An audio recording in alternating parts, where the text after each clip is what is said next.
Hola a todos, bienvenidos al Cardio TV que lleva por título ¿Cómo cambiar el futuro de los pacientes de alto riesgo? Nuestra razón de ser. Es un Cardio TV que está realizado conjuntamente por la Sociedad Española de Arteriosclerosis y la Sociedad Española de Cardiología. Mi nombre es Ángel Cequier, del Hospital Universitario de Bellvitge, de la Universidad de Barcelona, y tengo el honor de ser el presidente de la Sociedad Española de Cardiología. Voy a tener el placer de comoderar esta sesión con el doctor Pedro Valdivieso, del Servicio de Medicina Interna Hospital Virgen de la Victoria de Málaga. El doctor Valdivieso es catedrático de Medicina de dicha universidad y presidente de la Sociedad Española de Arteriosclerosis. Sabemos que múltiples estudios de prevención primaria y secundaria han documentado que un mayor grado de reducción en los niveles de colesterol LDL se asocia a una mayor disminución en las tasas de eventos cardiovasculares. La evidencia relativamente reciente de megaestudios con inhibidores de PCSK9 ha objetivado que disminuciones aún más importantes de los niveles de colesterol LDL, sobre todo en los pacientes de riesgo cardiovascular muy elevado, condiciona una reducción adicional muy importante en las tasas de eventos cardiovasculares. Por otra parte, las guías más recientes para el manejo de las dislipemias establecen unos niveles objetivos de LDL difícilmente alcanzables, muy bajos, con un tratamiento basado únicamente con estatinas, incluso con estatinas en combinación con ocetimib. La adición de los inhibidores de PCSK9, al producir una importante, rápida y mantenida reducción en los niveles de LDL, pueden tener un papel muy determinante para alcanzar estas recomendaciones. Sin embargo, existen importantes dificultades y múltiples barreras para poder aplicar estos tratamientos, incluso en los grupos de pacientes de muy alto riesgo, en los que ya hemos comentado que el beneficio puede ser mucho más importante. Dos estudios realizados en España que vamos a comentar en esta sesión, el estudio IGICAI y el estudio Efecto Mariposa, aportan una información muy relevante y muy importante en el análisis de esta compleja situación. Tenemos la suerte de contar entre nosotros con dos ponentes excepcionales que nos van a ayudar a comprender y a clarificar este escenario. El doctor José María Mostaza, del Servicio de Medicina Interna del Hospital de la Paz Carlos III de Madrid, que es el vicepresidente de la Sociedad Española de Arteriosclerosis, y el doctor Vivencio Barrios, del Servicio de Cardiología del Hospital Ramón y Cajal de Madrid. Es profesor de la Universidad de Alcalá y ha sido director de la Agencia de Investigación de la Sociedad Española de Cardiología. Pero antes de entrar en detalle en los dos estudios que hemos comentado, me gustaría hacer una pregunta al doctor Valdivieso. Pedro, ¿cuál es en el momento actual la realidad de la situación del control del colesterol LDL y de la utilización de las diferentes opciones terapéuticas que disponemos? Pedro, cuando quieras. Bueno, hola a todos. Para mí es un placer estar participando en este Cardio TV junto con el doctor Cequier y mis colegas, el doctor José Mostaza y Vivencio Barrios, en un tema tan interesante como este del control de las LDL. Quiero comentarles cuál es la realidad del control del LDL en los sujetos dentro de lo que es Europa. Ustedes habrán oído hablar del estudio Da Vinci. Este estudio es un estudio observacional de práctica clínica en el que se recogió información acerca de los hipolipemiantes con los que son tratados los pacientes que fueron desagregados según su nivel de riesgo vascular. Y se incluyeron o participaron 18 países, como digo, de Europa, y se analizaron datos de casi 6.000 pacientes, la mitad de ellos en prevención primaria y la otra mitad en prevención secundaria. El objetivo principal de este estudio era conocer el grado de adecuación de los niveles de LDL a las guías europeas que elaboran la Sociedad Europea de Cardiología y la de Arteriosclerosis y que fueron publicadas en el año 2016. Los datos que se muestran en este estudio Da Vinci son datos recogidos del año 2017 y 2018. Como saben ustedes, en el 2019 hubo una actualización de estas guías europeas y estos datos también fueron analizados en el contexto de estas nuevas guías, aunque los datos se recogieron de pacientes antes de su publicación. Pueden ver ustedes aquí a la izquierda de la diapositiva el reparto de tratamientos hipolipemiantes en estos pacientes. Como pueden ustedes ver, hay una proporción muy elevada de pacientes que están tomando estatinas en monoterapia, bien de baja densidad, de baja intensidad o de moderada intensidad, y al mismo tiempo hay aproximadamente un 30% que están también en monoterapia, pero con estatinas de alta intensidad. Llama poderosamente la atención que hay un porcentaje muy discreto, muy bajo, de pacientes que están usando combinaciones de hipolipemiantes. Solo pueden ver ustedes aquí un 9% estaban en tratamiento combinado con ezetimiba y tan solo un 1% recibían, además de la estatina, un inhibidor de PCSK9. Hay que decir que estos datos se recogieron, insisto, entre el año 2017 y 2018, cuando los inhibidores de PCSK9 llevaban escasamente 1 o 2 años en el mercado europeo. No obstante, deja de ser bastante llamativo el escaso porcentaje de sujetos tratados en combinación.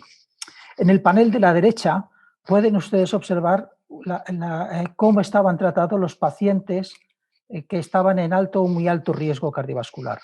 Las barras sólidas indican los distintos tipos de tratamiento. La barra verde, donde pone 39, es el total de la población que alcanza su objetivo, independientemente del tratamiento que recibe, según las guías del año 2016. Como las guías del año 2019, que era una categoría de muy alto riesgo, evidentemente, prácticamente la proporción de sujetos que alcanzan objetivos en global es de un 18%. Las barras que ven más abajo hacen referencia a los distintos tipos de tratamiento. La barra azul, que tiene un 19, indica el porcentaje de pacientes en objetivos que usan estatinas de baja intensidad. Obviamente, cuando subimos a moderada o alta intensidad, subimos al 35 o al 45%. Y el porcentaje de pacientes que alcanza el objetivo llega al 54% cuando se combina con ezetimiba. Las barras que hay justo debajo de las barras sólidas expresan el porcentaje de pacientes que alcanzan objetivos según las guías del 2019 y, como ven, prácticamente se reducen a la mitad, excepto cuando vean la barra amarilla. El segundo fármaco que combina con la estatina es un inhibidor de PCSK9. Por lo tanto, queda claro que la mayor parte de los pacientes que están bajo control suelen requerir combinaciones, y siendo la más eficaz en estos términos la combinación con inhibidores de PCSK9. Esta diapositiva de aquí es la última que les voy a enseñar. Hace referencia al porcentaje de pacientes que cumplen objetivos según el territorio vascular que tienen afecto. Pueden ustedes ver que la mayor proporción de pacientes, aun siendo escasa, es aquellos que tienen enfermedad coronaria, y es menor para los que tienen arteriopatía cerebral o que tienen ictus. Si ven la parte de la derecha, pues evidentemente el porcentaje de pacientes en objetivos del 2010, según los criterios de 2019, pues se reducen prácticamente a la mitad. Desde mi punto de vista, el mensaje que se debe dar a los pacientes, tanto de muy alto riesgo como de riesgo moderado, es que el uso de las combinaciones está infrautilizado. Un reciente editorial de Kausi Rey en un número muy reciente de European Heart Journal, comentando un artículo sueco de prevención de niveles LDL en prevención secundaria en esa nación, en Suecia, muy parecido a los Euroaspire, pues como les decía, en esa editorial prácticamente se aconseja que los pacientes después, por ejemplo, de un síndrome coronario agudo, se tome en consideración la idoneidad de prescribir ya una combinación fija al alta del ingreso hospitalario por el síndrome coronario agudo. En realidad no hay ningún peligro, porque saben ustedes que si uno se pasa o está por debajo de la cifra de LDL objetivo, esos niveles bajos de LDL pues prácticamente son inocuos y son bien tolerados y no tienen ningún daño general. Por lo tanto, la idea global que hay que tener aquí es que la población esté infratratada y que la monoterapia con estatinas, aun de alta intensidad, va a requerir en la mayor parte de los pacientes el uso de una combinación terapéutica. Esta realidad europea coincide, estoy seguro, con la práctica clínica de muchos de ustedes. En la sociedad nos preocupamos también de investigar cuál era el papel de los PCSK9 y las barreras que se encuentra el clínico muchas veces para su prescripción. Y en este sentido, pues, se desarrolló un proyecto de investigación que hemos denominado el proyecto Mariposa, que ha liderado el doctor José Mostaza, y yo le pediría que por favor nos enseñase cuáles son los resultados y sobre todo que nos explique cuál es su opinión sobre los mismos. José, cuando quieras. Dicen que cuando una mariposa bate las alas, en algún lugar alejado se forma un huracán. Y este es el mensaje que queríamos transmitir al denominar a nuestro proyecto Efecto Mariposa, que pequeñas cosas que podemos hacer cada uno de nosotros en el día a día en nuestra consulta, pues podría tener un impacto muy importante sobre la salud cardiovascular de nuestros pacientes o sobre la salud cardiovascular de la población en general. El proyecto Efecto Mariposa era un proyecto que intentaba discutir, explicar los fundamentos por los cuales la Sociedad Española de Arteriosclerosis había creado las recomendaciones para la utilización de inhibidores de PCSK9 del año 2019. El proyecto Efecto Mariposa es un proyecto de la Sociedad Española de Arteriosclerosis promovido por los laboratorios Amgen. Y esta explicación a gente interesada en la hipercolesterolemia fue llevada a cabo por diferentes miembros de la sociedad que se desplazaron a 17 reuniones que se hicieron en diferentes partes de la geografía española. Como ven en la diapositiva, en total fuimos creo que 25 ponentes y unos 169 asistentes, y al final de cada uno de estos talleres solicitamos a los participantes que rellenaran una encuesta que nos permitiera conocer cuál era la situación de la utilización de inhibidores de PCSK9 en cada uno de sus hospitales. La encuesta fue respondida por 155 personas, un 92%, y estos son los datos que les voy a presentar en los próximos minutos. La gente invitada era gente muy relacionada con las hipercolesterolemias graves, la mayoría de ellos eran internistas o endocrinólogos que tenían una actividad centrada fundamentalmente en el manejo de pacientes con hipercolesterolemia familiar heterocigota, si bien también atendían a pacientes en prevención secundaria y en prevención primaria. 2/3 partes de los participantes trabajaban en unidades de lípidos de la SEA o en unidades de riesgo cardiovascular de la Sociedad Española de Medicina Interna y habían utilizado ya inhibidores, pero como ven, casi el 60% tenía a más de 10 pacientes tratados con inhibidores de PCSK9. Quizá la pregunta clave es la que está en esta diapositiva, porque cuando les preguntamos a los participantes si tenían algún tipo de dificultad para en su hospital prescribir inhibidores de PCSK9, como pueden observar en la diapositiva, un 80% tenía algún tipo de problema. Bien, la dificultad podía ser elevada en un 16% y moderada en un 62%. Cuando les preguntamos a qué nivel se encontraba la dificultad, como pueden observar en el panel de la derecha, en un 41% de casos la dificultad estaba relacionada con restricciones en la indicación del fármaco, en un 18% de las ocasiones por problemas administrativos a la hora de prescribir los fármacos y en un 38% por ambos problemas a la vez, tanto problemas de indicación como problemas administrativos. En cuanto a las barreras de indicación, es llamativo que si bien en nuestro desde un punto de vista teórico, hay que en un 25% de los hospitales se exigían las recomendaciones del IPT para poder prescribir estos fármacos. En un 18% aceptaban las recomendaciones de la Sociedad Española de Arteriosclerosis, las recomendaciones que teníamos previas del año 2016, que eran parecidas o incluso un poco más restrictivas que el IPT. En 5% los criterios de la Sociedad Española de Cardiología. Les recuerdo que los cardiólogos estaban poco representados en nuestra muestra, Pero quizá lo más sorprendente, al menos desde mi punto de vista, es que en más de la mitad de las ocasiones los criterios que eran utilizados o que eran exigidos por los diferentes hospitales eran criterios que salían de la propia comunidad autónoma e incluso del propio hospital, del propio centro. Ya les voy diciendo que, como todos ustedes pueden entender, probablemente muchos más restrictivos que los criterios del IPT.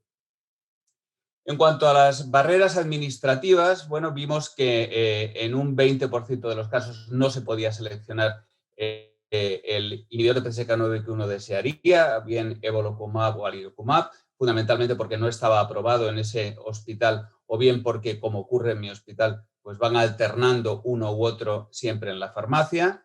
Y en más de la mitad de los casos el hospital disponía de una comisión que era quien se encargaba de aprobar el dar o no, o dejar o no dejar que se utilizara en ese paciente concreto el inhibidor de PCSK9. En cuanto a más barreras administrativas, había barreras administrativas a nivel de farmacia. Por ejemplo, en más de la mitad de los casos, en más de la mitad de las farmacias, se miraba si recogían las prescripciones de estatinas o de ezetimibe a los pacientes y, por tanto, si eran cumplidores, algo que nos puede parecer sensato. Pero es que hasta en un 67% se miraba con lupa y se iba a la historia clínica para intentar ver si lo que nosotros poníamos en los informes estaba completo y que, por tanto, el paciente era candidato a recibir este tipo de fármacos. En un 12% de los centros se indicaba que se miraba si el paciente fumaba y, en caso de que lo hiciera, probablemente no le era administrado el fármaco, y en un 16% de las ocasiones pues, los participantes no sabían exactamente qué se hacía en la farmacia. Pero quizá lo más sorprendente en cuanto a barreras administrativas son cada cuánto tiempo los médicos teníamos que prescribir la medicación y cada cuánto tiempo los pacientes tenían que ir a recogerla al hospital. Como ven en la diapositiva, el tiempo, generalmente la mayoría de los médicos teníamos que prescribir el inhibidor de PCSK9 haciendo una receta mensual. Así era en un tercio de los centros, el 34%. Y en un 26% cada 3 meses. Era casi excepcional que pudiera el médico recetar cada 6 meses el fármaco o cada año. O sea, generalmente entre 1 y 3 meses era cuando había que hacer la receta.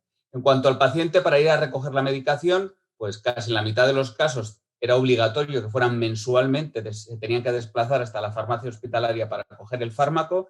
En el 37% de las ocasiones cada 2 o 3 meses, y fuera de ahí, pues solamente había un centro que permitía recoger la medicación cada 6 meses.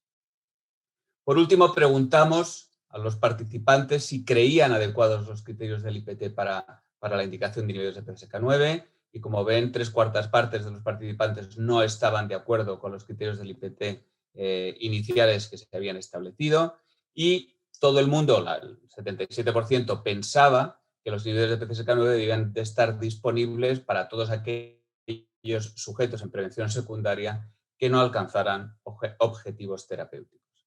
En definitiva, y como conclusión, decir que a raíz de los ensayos clínicos con inhibidores de PCSK9, los ensayos clínicos de morbimortalidad, la SEA cambió las indicaciones del año 2016 al año 2019. Las nuevas guías llevaron a hacer el proyecto Efecto Mariposa, y en la encuesta que realizamos nos hemos dado cuenta que sigue habiendo diferentes barreras de acceso que dificultan que estos pacientes de alto y muy alto riesgo cardiovascular accedan a los fármacos que son necesarios para alcanzar objetivos terapéuticos, y por tanto la mayoría de los pacientes no pueden alcanzarlos debido a estas barreras.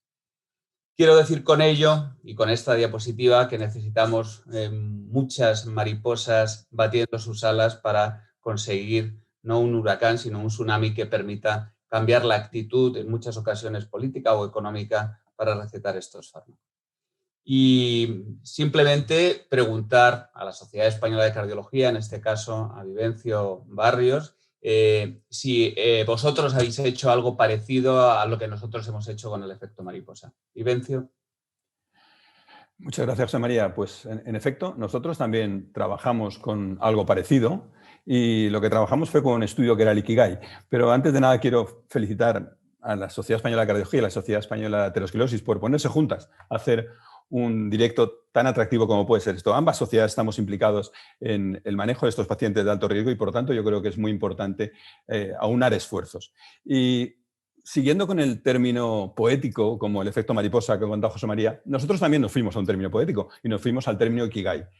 Los que no sepáis lo que es el Ikigai, bueno, es un término de la filosofía japonesa, como es fácil de intuir, de Okinawa, en el cual hay una situación, se podría decir cuál es tu razón de vivir o la razón incluso de levantarte cada día.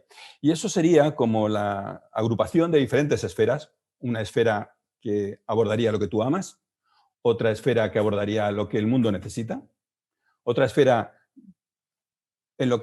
por lo que te pagan, realmente por lo que tú eres pagado, otra esfera en lo que tú eres bueno, y en la aglomeración de estas esferas, en las situaciones en las cuales se encuentran, pues estaría la misión, la vocación, la profesión y la pasión que junto llegaría a constituir el Ikigai. Bonito, ¿verdad? Bueno, pues esto fue lo que nos llevó a coger el acrónimo de proceso de prescripción de inhibidores de PCSK9 en los servicios de cardiología y propuesta de optimización. Lo que intentamos hacer con el estudio Ikigai era algo muy sencillo. Era simplemente ver cómo estaba la situación de los diferentes hospitales de nuestro país para ver cuáles eran las barreras y las dificultades que nos encontrábamos desde el momento en el que el médico prescribe un inhibidor de PCSK9 hasta que el paciente recibe esa primera dosis de su medicación.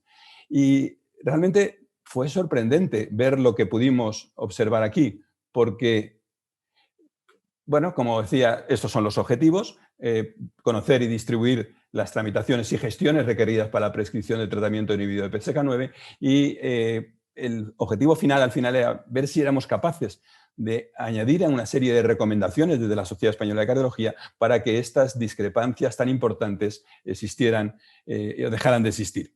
Decía que fue sorprendente porque desde el primer momento, cuando el comité científico se constituyó, aquí está enumerado todos los miembros del comité científico, con Ángel Zequier como primer espada, Vicente Arrarte, Carlos Escobar, Alberto Morel, Rafael Hidalgo, Marisol Bravo, Lluís Recasensi, Pedro Luis Sánchez y yo, que tuve el privilegio de coordinar este trabajo. Pues digo, desde el principio, cuando nos pusimos a trabajar en este proyecto, pudimos observar cómo la realidad de nuestros hospitales era absolutamente diferente. Y ya no es diferente entre comunidades autónomas, ya no es diferente entre ciudades, es que es, como decía antes José María, diferente entre hospitales. Así que teníamos una tarea importante y era ver cuál era la situación general para ver si esa heterogeneidad éramos capaces de trasladarla a datos objetivos.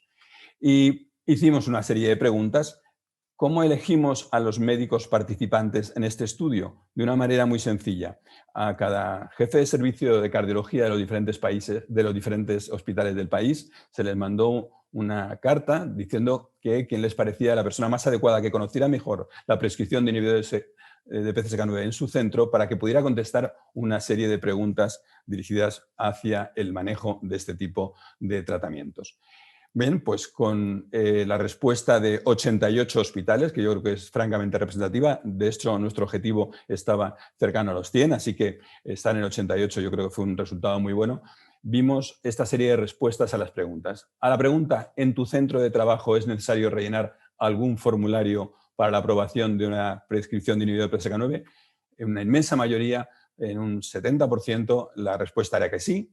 Y, curiosamente, había unos formularios que eran electrónicos, el 28%, pero había formulario en papel del 44%. Algo que nos llamó la atención, sobre todo en los tiempos que corren, en los tiempos en los cuales realmente el papel debería ser, bueno, si no digo abandonado, al menos minimizado.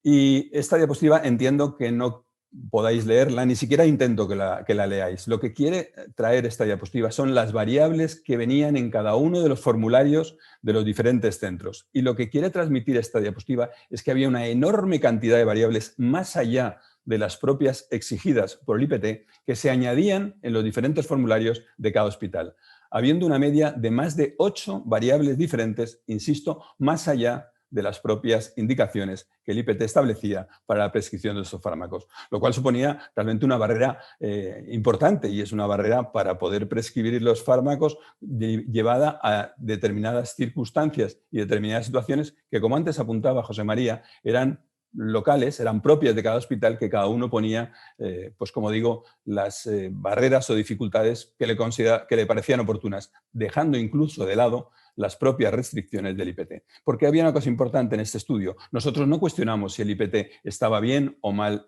formulado. Nosotros no cuestionamos si el IPT era restrictivo. Nosotros fuimos a la aplicación de los pacientes que deberían ser tratados con inhibidor de PCSK9 según estrictamente el IPT. Y en estos nos encontramos estas circunstancias. Y cuando vimos los diferentes hospitales y el comportamiento en diferentes hospitales, pues aquí tenéis un poco la distribución de quién estaba implicado en los diferentes hospitales. Como veis, había hospitales en los que la decisión de la autorización de la prescripción corría a cargo de una comisión del servicio, en otros hospitales de una comisión hospitalaria, en la mayor parte de los hospitales de una comisión mixta donde intervenía el servicio y además también la farmacia hospitalaria.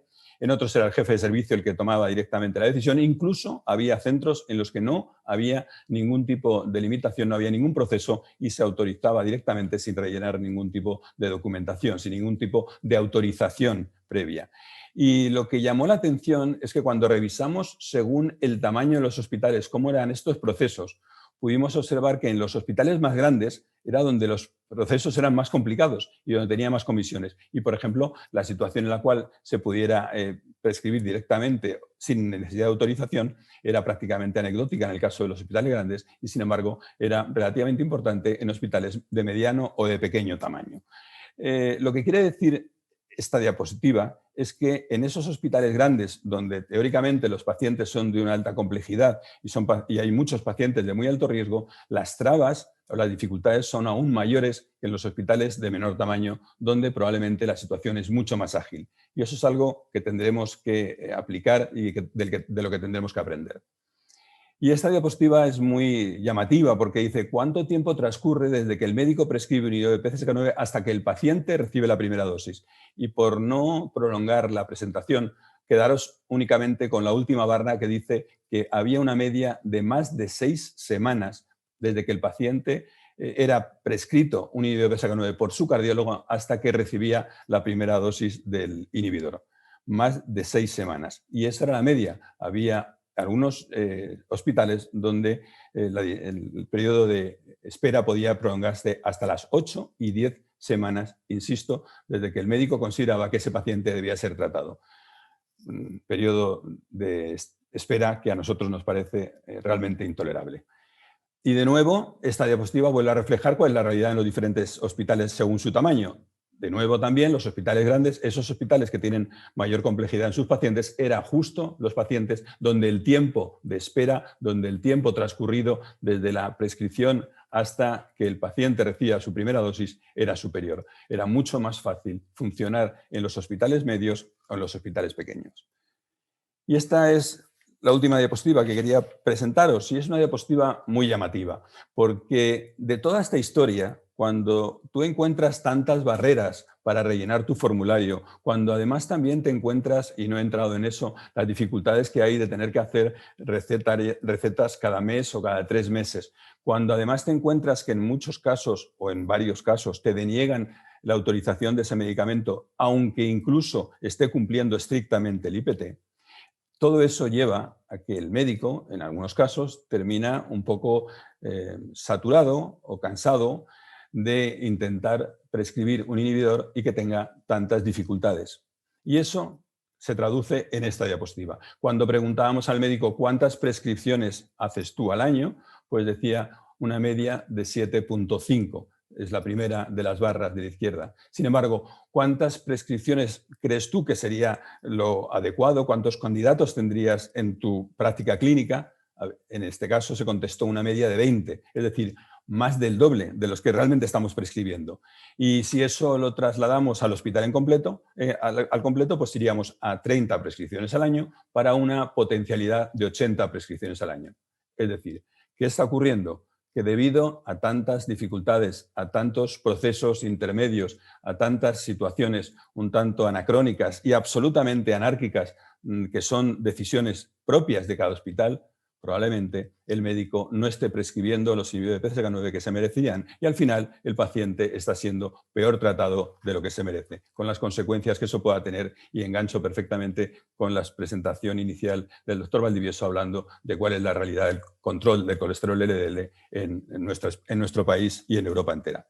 Por tanto, el proceso es un proceso claramente mejorable y sobre todo claramente homogeneizable. Y en ese sentido es lo que el estudio Ikigai nos ha enseñado. Hay que mejorar claramente este proceso. Muchas gracias, Vivencio. Excelente presentación de un realismo no dramático, pero un realismo preocupante.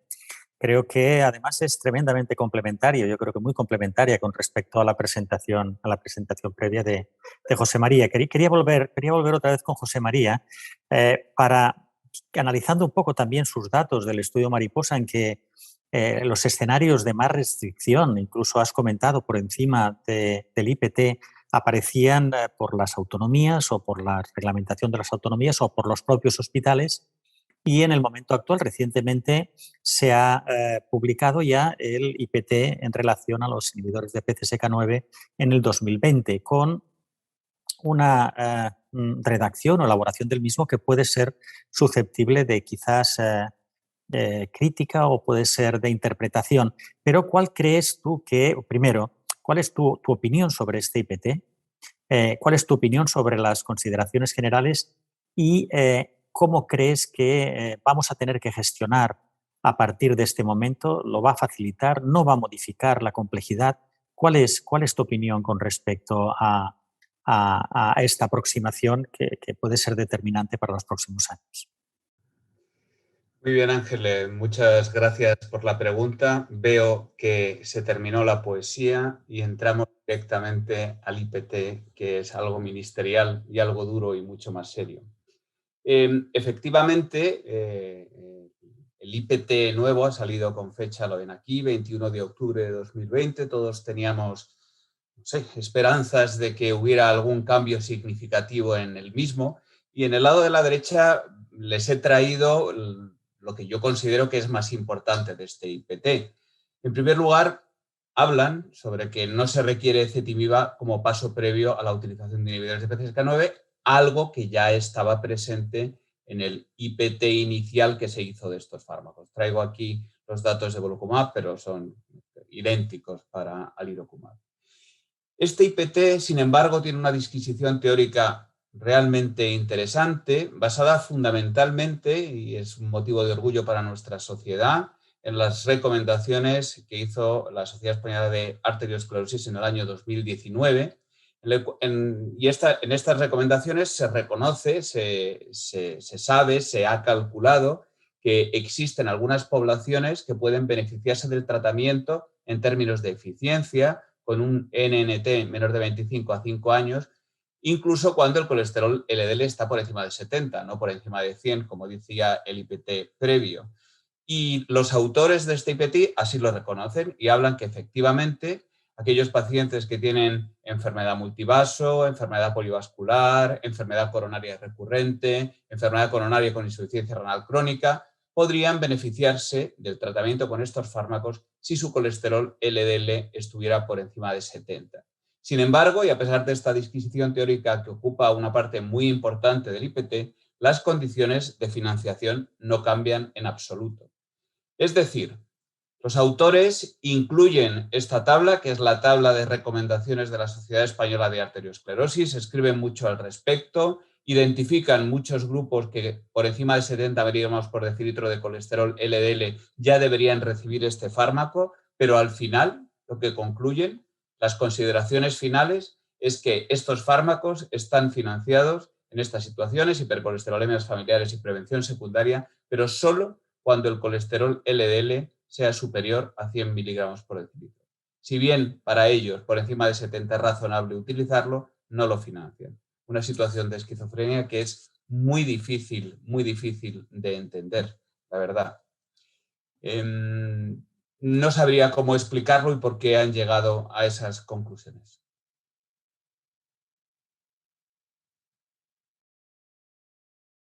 Muy bien, gracias, José. Vamos a continuar ahora un pequeño debate entre todos nosotros, ¿no? Y aquí la cuestión es que vemos que estamos muy alejados de lo que nos gustaría a la hora de prescribir y de beneficiar a muchos pacientes que no han alcanzado un LDL razonable o adecuado de acuerdo a las guías. Y luego vemos que hay una serie de trabas muy importantes, fundamentalmente de la financiación, para poder prescribirlos libremente. ¿Cómo podría mejorarse esta situación? Esta es una pregunta abierta a mis colegas de esta reunión.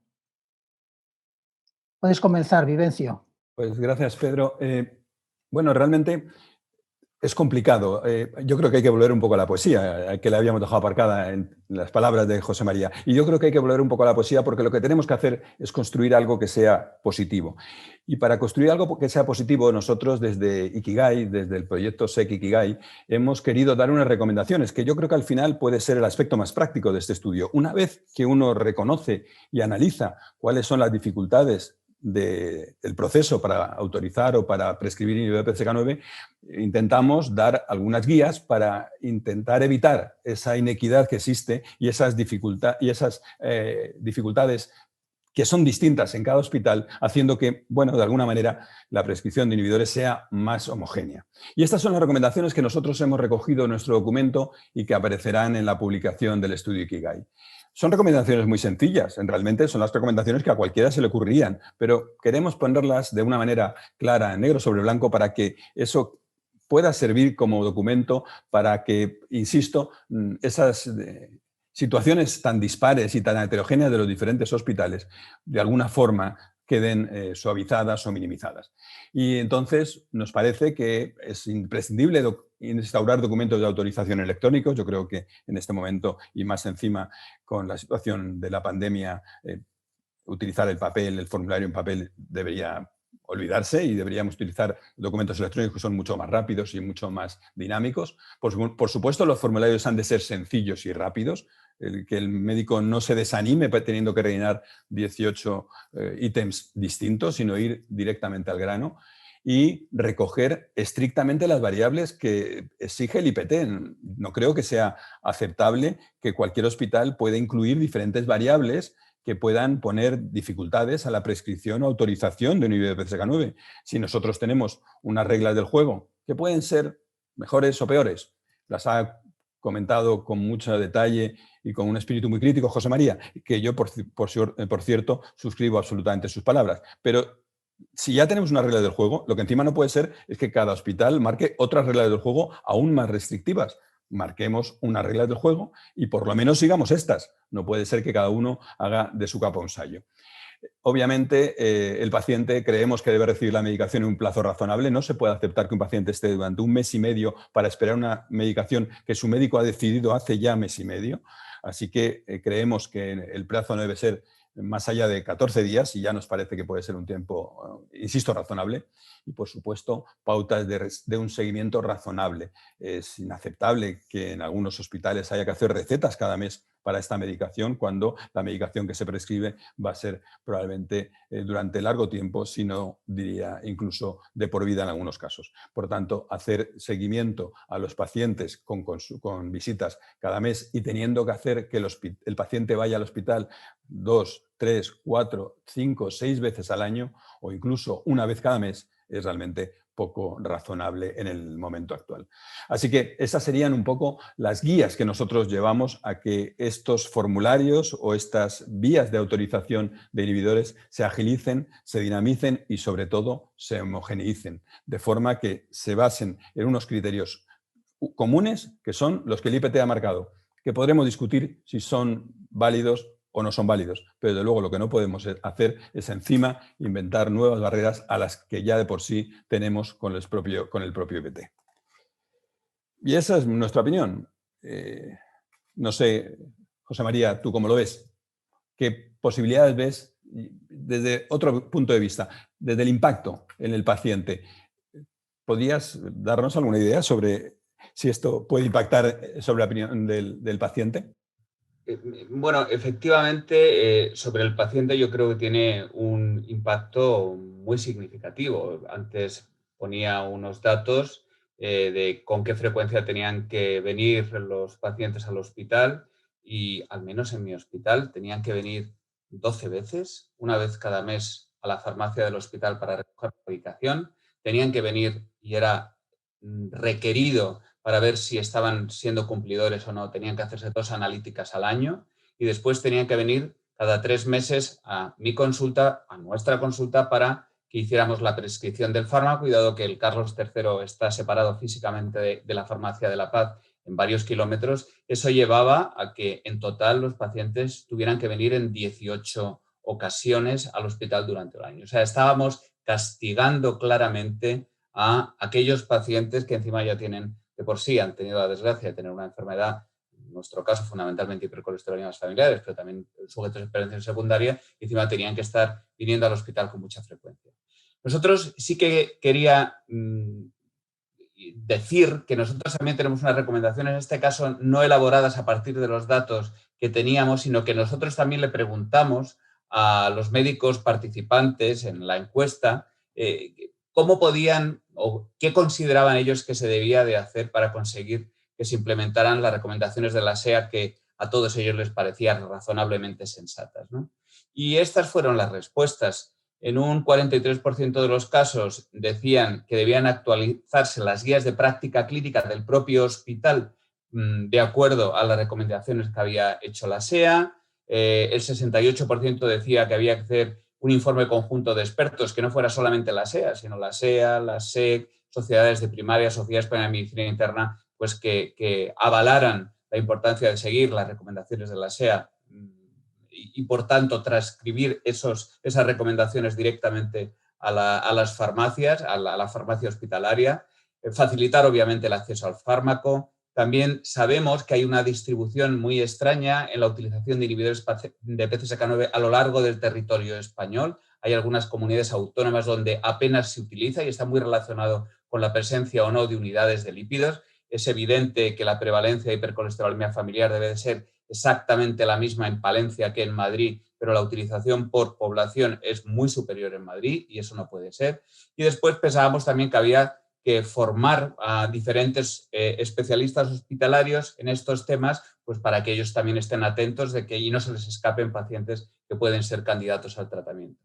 En cualquier caso, yo creo que hemos hablado muchísimo de especialistas, pero yo no sé si tú tienes alguna idea clara cómo podría participar la atención primaria en todo esto. Muchas gracias, José María, porque permitidme que conteste yo a esta pregunta, porque probablemente sea el cardiólogo que está más cercano a la atención primaria, desde el grupo que tenemos en la Sociedad Española de Cardiología, de integración de cardiología y atención primaria. Y contestando a tu pregunta, yo creo que algún médico de atención primaria que me pueda estar escuchando, o muchos cardiólogos que nos pueden escuchar, y por supuesto muchos internistas, lipidólogos, podrían pensar que atención primaria no tiene nada que ver con este proceso, porque podrían decir, bueno, pero ¿sabe qué? Los inhibidores de PCSK9 son fármacos en los que yo no entro, porque son fármacos de prescripción y administración hospitalaria, por tanto, yo aquí no tengo nada que decir. Nada más lejos de la realidad.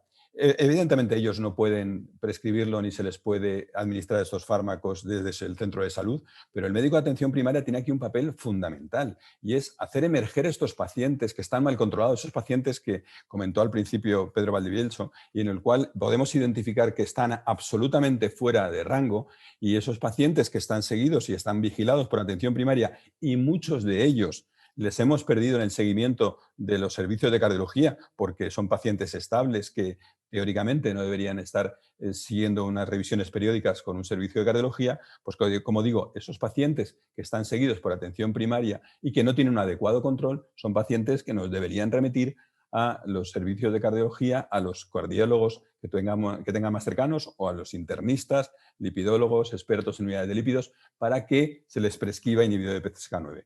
Por tanto, yo creo que aquí el papel de atención primaria es muy importante. Ellos tienen esos pacientes en su consulta, sobre todo los pacientes crónicos, y muchos pacientes que están mal controlados se están perdiendo si realmente el médico de atención primaria no es compañero nuestro de viaje para prescribir estos fármacos. Aunque ellos no puedan hacerlo, ellos sí pueden destacar ese tipo de pacientes y ver que los pacientes que no están adecuadamente controlados después del tratamiento óptimo hasta donde se pueda llegar con la optimización del tratamiento, deben ir a un inhibidor, y eso es algo que realmente deben tener muy interiorizado para que la práctica sea mucho más operativa. Pedro, ¿podría hacer un pequeño comentario? Sí, no, yo quería quizás huir un poco del aspecto poético, romántico que ha vuelto a reintroducir Vivencio y a caer otra vez en la realidad. Yo creo que, es una opinión quizás un poco personal, que hay 3 escenarios en los cuales aún tenemos recorrido. Como ha salido con datos del estudio que hay, una cantidad de los consultados requiere pues, niveles de formación o que los expertos definan un poco mejor determinados entornos o la aplicación de las guías. Es decir, que yo creo que hay aún un recorrido de formación en muchos de los profesionales que están muy cerca de un tipo de pacientes que tanto la sociedad vuestra como la nuestra ha identificado y que a veces no somos conscientes o no es fácil de identificarlos, que además son los pacientes que más se pueden beneficiar de esta marcada reducción de los niveles lipídicos. Es decir, por una parte, creo que tiene que haber formación para intentar concienciar y extender la evidencia. Y 2, cuáles son las estrategias para identificar a estos pacientes. Y 3, es el más dramático, que es el IPT o las recomendaciones de los hospitales. Yo creo que debemos hacer un análisis del IPT o quizás interpretarlo, porque probablemente traduce una implantación de una cultura que es muy difícil de justificar.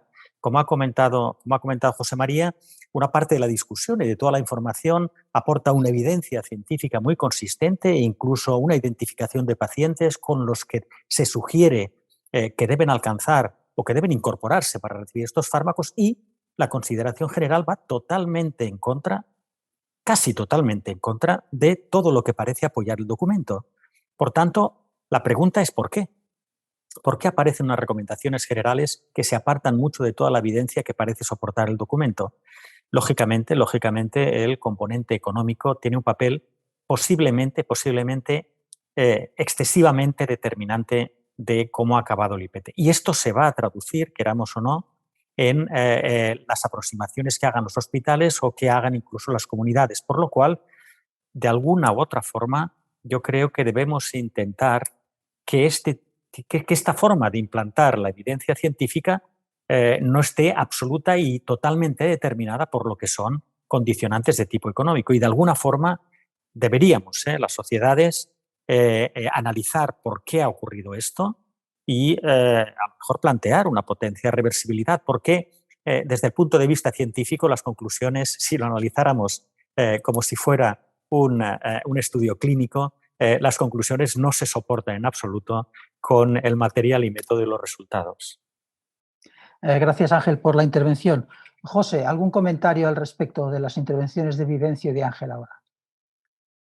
Bueno, yo por seguir con la poesía diría que las grandes crisis generan grandes cambios y mi impresión es que con la pandemia las cosas están yendo a mejor, al menos en mi hospital. Ahora mismo es una cosa sorprendente. Ahora mismo a los pacientes, para que no se acerquen al hospital, les llevan los fármacos directamente pues, por correo de estos de seguro o no sé, se los llevan a casa. El paciente lo único que tiene que hacer es llamar cada 3 meses y aparecen allí con una bolsita con la medicación. Es una cosa que está cambiando y así probablemente debería de ser. Yo no sé si tenéis la impresión de que en vuestros hospitales ha ocurrido algo similar. Yo creo que volvemos a estar entre románticos, porque yo creo que es absolutamente coyuntural. Y yo te digo, por ejemplo, cuando empezó la pandemia, a principios de marzo, pues recibí una llamada de decisores políticos con respecto al IPT que nos dijeron, sí, por ejemplo, esto pasó con los anticoagulantes orales, por favor, los anticoagulantes orales, no va a haber ningún tipo de control, podéis plantear la aproximación con los nuevos anticoagulantes porque no van, los pacientes no está justificado que vayan a los hospitales, pero ya al acabar la primera ola ya me volvieron a llamar para decir, oiga, aquello que quedamos, este acuerdo, ¿cuándo acabamos la primera ola? Este acuerdo que llegamos se tiene que revertir ya. Espérese, dijimos. ¿Por qué? Es decir, la realidad no sé en qué grado, pero se va a imponer, sobre todo porque las restricciones económicas, esperemos que no se produzcan en sanidad en los próximos años, van a ser determinantes en muchos proyectos en los próximos años, porque las restricciones o la crisis económica a consecuencia de la pandemia en muchos escenarios se va a implantar y va a repercutir No sé, en este tipo de aproximaciones con la que estamos hablando ahora, en estos campos que estamos hablando ahora, si se van a establecer o van a impactar, pero yo tengo de verdad dudas de que esta flexibilidad se vaya a mantener. Yo, por desgracia, también me sumo a este pozo de la mariposa en el suelo. A veces cuando el suelo está mojado, incluso la mariposa no puede remontar el vuelo, con lo cual es posible que esta situación efectivamente vuelva a lo que era antes. De todas maneras, dejadme señalar una cosa que ha sido además la razón de ser de nuestro estudio Ikigai. Lo curioso de esta historia es la diferencia tan abismal que hay entre hospitales, incluso algunos que solamente cruzar la calle de una misma ciudad. Y esto es lo que realmente nosotros, yo creo que como sociedades, deberíamos intentar, por lo menos, bueno, que aquello tenga una forma más homogénea. No puede ser que cada hospital tome una decisión. A mí me parece magnífico y además lo aplaudo la situación ahora que tú estabas comentando, José María. Lo que dudo mucho es que eso sea extrapolable a todos los hospitales de España. Y desde luego todavía lo dudo mucho más de que lo sea dentro de unos pocos meses. En cualquier caso, yo creo que desde nuestra posición tenemos dos labores importantes para que ese batir de las alas realmente se transmita a un tsunami. Y la primera es, obviamente, yo creo que el IPT es mucho más restrictivo de lo que la lógica y la ciencia debería establecer. Y como tú comentabas muy bien, el IPT actual es una situación un tanto esquizoide, que no se entiende muy bien. Dice, esto está muy bien, está muy justificado, pero amigo, no se lo voy a pagar. Y como realmente aquí tampoco existe la posibilidad, como podría existir con otros fármacos, de que el paciente se lo financie él solo, pues es una calle sin salida.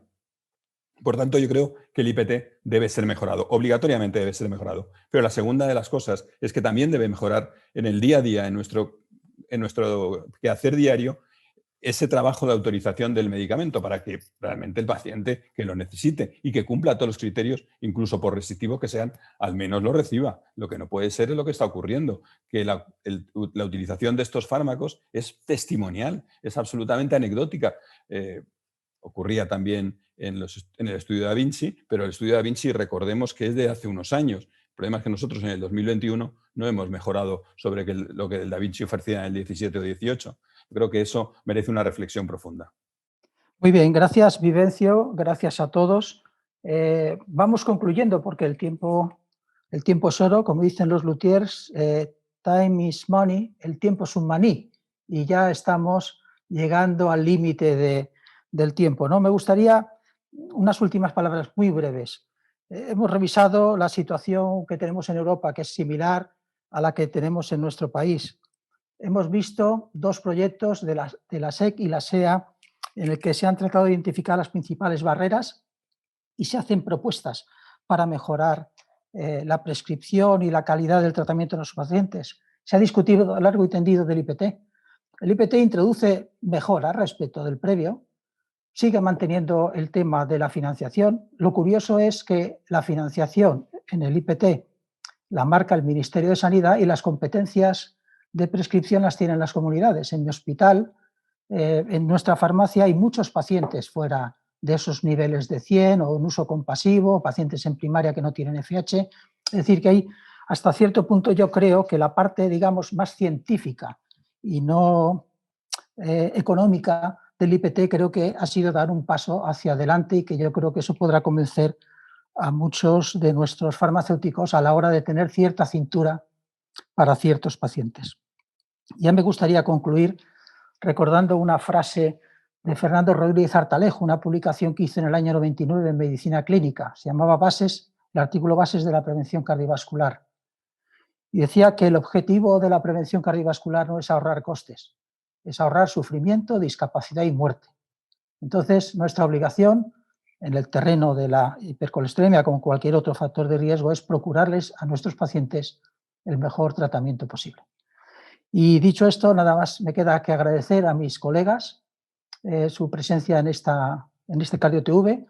Gracias también por haberme invitado a participar en él y pensar simplemente que la mejor prevención es la prevención primaria, ¿vale? Hay que procurar que los pacientes no lleguen a la prevención secundaria y no tengan que acudir a ponerse stent y a las consultas de cardiología. Y debajo de este grupo de pacientes de muy alto riesgo hay una gran parte de la población que está bastante desasistida en el manejo de sus factores de riesgo. Y dicho esto, nada más. Muchas gracias a ustedes por su atención y a mis colegas por su participación.